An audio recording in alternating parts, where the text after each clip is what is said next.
Berikut adalah Pengadilan Agama Semarang yang terletak di daerah Tugu, Semarang, tepatnya di Jalan Jenderal Urip Sumoharjo nomor 5, Karanganyar Ngalian, Kecamatan Tugu dengan kode pos 50244. Assalamualaikum warahmatullahi wabarakatuh. Yang terhormat Bapak Dani Muhtada selaku dosen pengampu mata kuliah Hukum Islam dan untuk rekan-rekan Sivitas Akademi Universitas Negeri Semarang.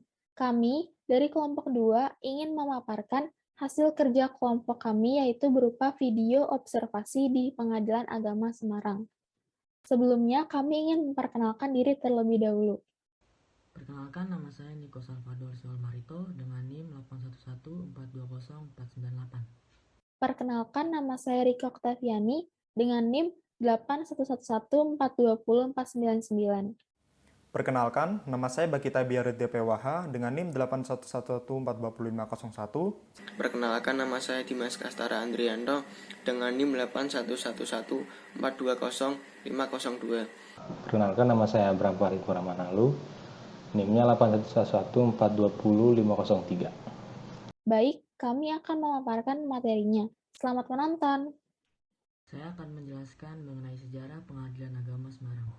Pengadilan Agama Semarang berdiri pada tahun 1828 Masehi bersamaan dengan masuknya agama Islam di kota Semarang dan dikenal sebagai Pengadilan Surambi. Disebut sebagai Pengadilan Surambi karena pelaksanaan sidangnya biasanya dilaksanakan di Masjid Surambi. Tata cara keislaman, baik dalam kehidupan bermasyarakat maupun dalam peribadatan, secara mudah dapat diterima sebagai pedoman, sehingga peradilan agama pun lahir sebagai kebutuhan hidup masyarakat muslim sejalan dengan berdirinya kerajaan-kerajaan Islam sejak dari Samudra Pasai, Demak, Mataram, Banten, dan kerajaan-kerajaan Islam lainnya. Di dalam perkembangannya, peradilan agama sebagai salah satu lembaga hukum mengalami proses pertumbuhan yang begitu panjang dan berliku mengikuti nada dan irama politik hukum dari penguasa untuk dapat bertahan hingga sampai saat ini.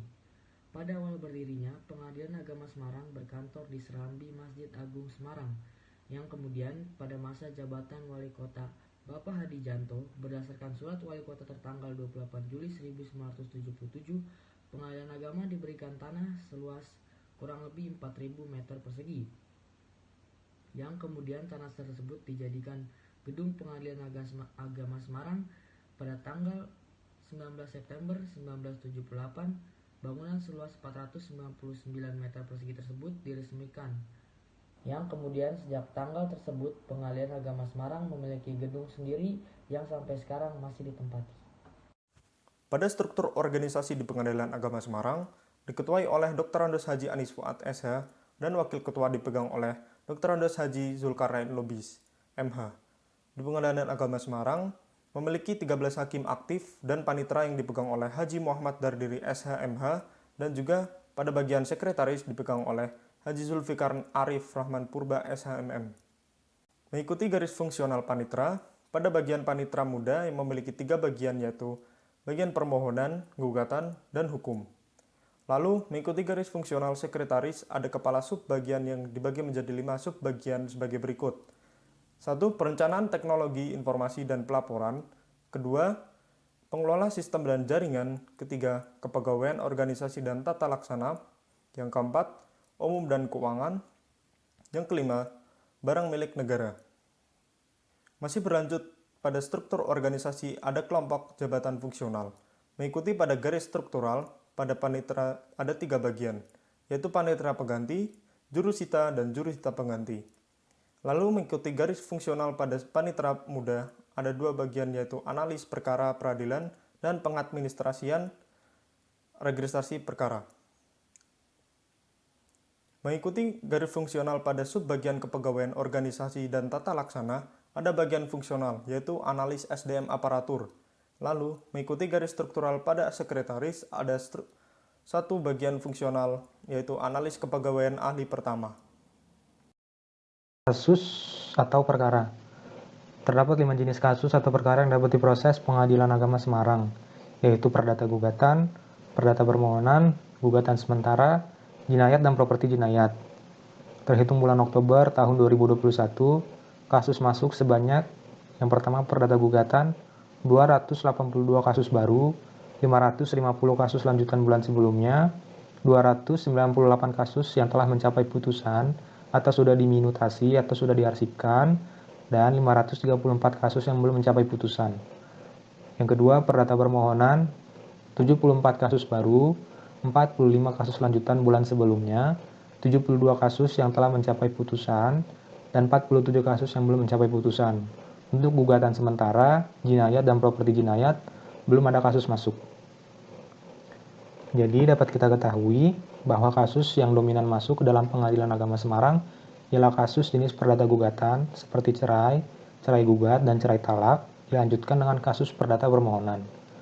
Sejauh ini tidak ada kasus yang dianggap sulit karena sudah ada aturan atau putusan yang mengaturnya. Banyaknya kasus yang tidak terselesaikan bukan diakibatkan karena sulit, melainkan keterbatasan waktu yang dipunya oleh Pengadilan Agama Semarang. Tugas pokok dan fungsi. Peradilan Agama Semarang merupakan salah satu pelaku kekuasaan kehakiman di bawah Mahkamah Agung, bersama dengan peradilan negeri, peradilan militer, dan peradilan tata usaha negara. Sesuai dengan amanat Undang-Undang 1945, Pasal 24 ayat 1, kedudukan Pengadilan Agama Semarang ditegaskan kembali dalam ayat 2 Undang-Undang Nomor 3 Tahun 2006 tentang Peradilan Agama. Peradilan agama merupakan salah satu pelaksanaan kekuasaan kehakiman bagi rakyat pencari keadilan yang beragama Islam mengenai perkara perdata tertentu yang diatur dalam undang-undang ini. Berdasarkan undang-undang ini, pengadilan agama mempunyai asas personalitas keislaman.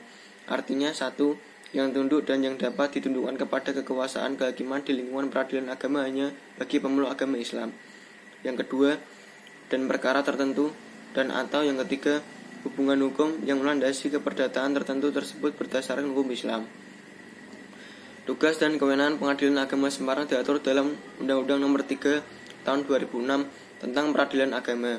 Pasal 49 menyatakan bahwa Pengadilan Agama bertugas dan berwenang memeriksa, memutus, dan menyelesaikan perkara di tingkat pertama antara orang-orang yang beragama Islam di bidang tertentu, yaitu perkawinan, waris, wasiat, hibah, wakaf, zakat, infak, sedekah, dan ekonomi syariah. Berdasarkan tugas pokok di atas, maka Pengadilan Agama mempunyai fungsi: 1. Fungsi peradilan, yaitu memeriksa dan mengadili perkara yang menjadi kewenangan Pengadilan Agama Semarang di wilayah yurisdiksinya. Yang kedua, fungsi administrasi, yaitu memberikan pelayanan administrasi kepaniteraan bagi pelaku tingkat pertama dan pelayanan administrasi kesekretariatan kepada semua unsur di lingkungan Pengadilan Agama Semarang. Yang ketiga, fungsi nasihat, yaitu memberikan keterangan, pertimbangan, dan nasihat tentang hukum perdata Islam pada instansi pemerintah di Kota Semarang. Yang keempat, fungsi lain-lain, yaitu pelayanan terhadap penyuluhan hukum, riset, penelitian, dan lain sebagainya. Sekian pemaparan dari kelompok kami. Mohon maaf jika ada salah kata. Terima kasih. Wassalamualaikum warahmatullahi wabarakatuh.